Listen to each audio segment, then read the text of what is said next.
I also perceive that there were 10 movements and 1 rest, but there is no breath left in his viscera. I am afraid that he will pass away within 7 days.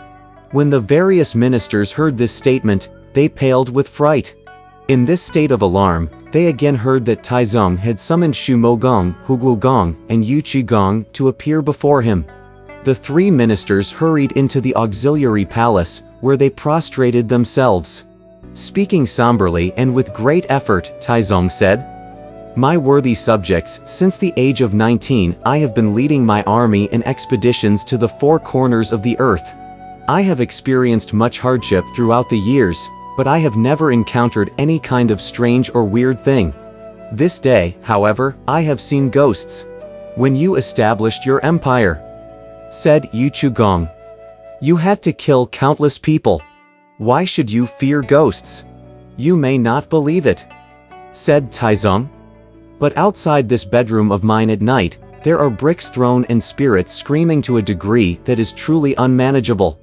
In the daytime, it's not too bad, but it's intolerable at night. Let your majesty be relieved," said Xu Bao. "For this evening your subject and Jingda will stand guard at the palace gate. We shall see what sort of ghostly business there is." Taizong agreed to the proposal, and Mogong and the other ministers retired after expressing their gratitude. That evening the 2 ministers, in full battle dress and holding golden bludgeon and battle axe, stood guard outside the palace gate. "Dear generals, look how they are attired." They wore on their heads bright glimmering golden helmets, and on their bodies cuirasses of dragon scales. Their jeweled breastplates glow like hallowed clouds, with lion knots tightly drawn, and silk sashes newly spun. This one had phoenix eyes facing the sky to frighten the stars. The other had brown eyes glowering like lightning and the shining moon. They were once warriors of the greatest merit, but now they've become, for all time, the guardians of the gates. In all ages, the protectors of the home. The 2 generals stood beside the door for the entire night and did not see the slightest disturbance. That night Taizong rested peacefully in the palace. When morning came he summoned the 2 generals before him and thanked them profusely, saying, "Since falling ill, I haven't been able to sleep for days, and only last night did I manage to get some rest because of your presence. Let our worthy ministers retire now for some rest so that we may count on your protection once again at night." The 2 generals left after expressing their gratitude, and for the following 2 or 3 nights their standing guard brought continued peace. However, the royal appetite diminished and the illness became more severe. Taizong, moreover, could not bear to see the 2 generals overworked.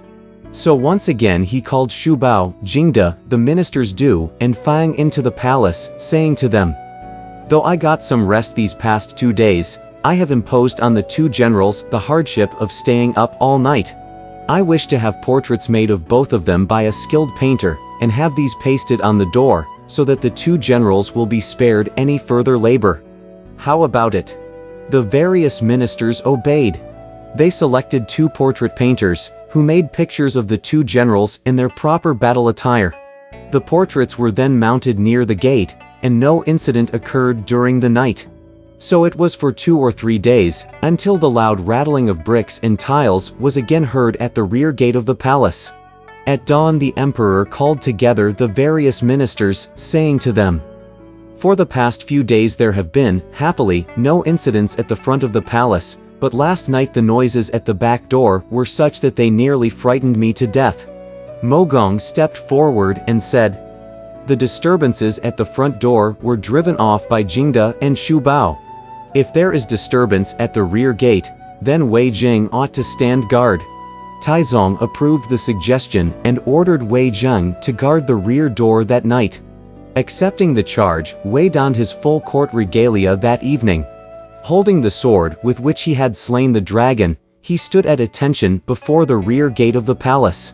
What splendid heroic stature! Look how he is attired. Green satin turban swathes his brow. The silk robe's jade belt is waist-hung. Wind-blown, craned-down sleeves fly like drifting snow. He bests Lu and Shu's divine looks. His feet wear black boots most supple. His hands hold a blade sharp and fierce. With glaring eyes he stared at all four sides. Which deviant god dares approach? A whole night went by and no ghost appeared. But though there were no incidents at either the front or the rear gate, the emperor's condition worsened. One day the queen mother sent for all the ministers to discuss funeral arrangements. Taizong himself also summoned Xu Mogong to his bedside to entrust to him the affairs of state, committing the crown prince to the minister's care as Liu Bei did to Zhuge Liang. When he had finished speaking, he bathed and changed his garments, waiting for his time to come. Wei Zheng then stepped out from the side and tugged the royal garment with his hand, saying, "Let your majesty be relieved. Your subject knows something that will guarantee long life for your majesty. My illness," said Taizong, "has reached the irremediable stage. My life is in danger. How can you preserve it?" "Your subject has a letter here," said Wei, "which I submit to your majesty to take with you to hell and give to the judge of the underworld, Jie." "Who is Cui Jiu?" asked Taizong. "Cui Jie," said Wei, "was the subject of the deceased emperor, your father. At first he was the district magistrate of Tizhou, and subsequently he was promoted to vice president of the Board of Rights. When he was alive, he was an intimate friend and sworn brother of your subject. Now that he is dead, he has become a judge in the capital of the underworld, having in his charge the chronicles of life and death in the region of darkness. He meets with me frequently, however, in my dreams. If you go there presently and hand this letter to him, he will certainly remember his obligation toward your lowly subject and allow your majesty to return here. Surely your soul will return to the human world, and your royal countenance will once more grace the capital." When Taizong heard these words, he took the letter in his hands and put it in his sleeve. With that, he closed his eyes and died.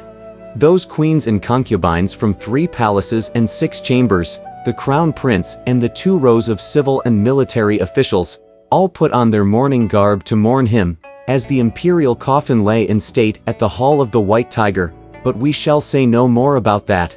We do not know how the soul of Taizong came back. Let's listen to the explanation in the next chapter.